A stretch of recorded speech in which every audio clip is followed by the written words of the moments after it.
আজকে বানাবো সন্ধ্যের একটা স্ন্যাক্স রেসিপি, যেটা হলো গিয়ে চিকেন কাটলেট। বাড়ি থাকা উপকরণ দিয়েই একদম সহজভাবে তোমাদের করে দেখাবো। তার জন্য নিয়ে নেব প্রথমে বোনলেস চিকেন, আদা, রসুন, পেঁয়াজ, পুদিনা পাতা, ধনে পাতা, কাঁচা লঙ্কা, লেবুর রস, ডিম, নুন, গোলমরিচ গুঁড়ো, গরম মশলা গুঁড়ো, টমেটো কেচাপ, মেয়োনিজ আর দিয়ে দেবো পাউরুটি। দিয়ে সব কিছু ভালো করে পেস্ট করে নেব।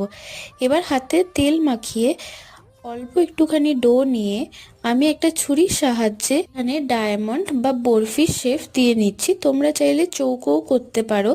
এবার সেটাকে ডিম আর কর্নফ্লাওয়ারে গোলায় চুবিয়ে বিস্কুটের গুঁড়োর মধ্যে দিয়ে ভালো করে কোট করে নেব। এই দেখো কত সুন্দর হয়েছে। এবার আমি এটাকে তেলে ডিপ ফ্রাই করে নেব লো ফ্লেমে। ব্যাস, তাহলেই তৈরি হয়ে গেল আমাদের চিকেন কাটলেট। তোমরা কিন্তু অবশ্যই বাড়িতে বানিও। Thank you.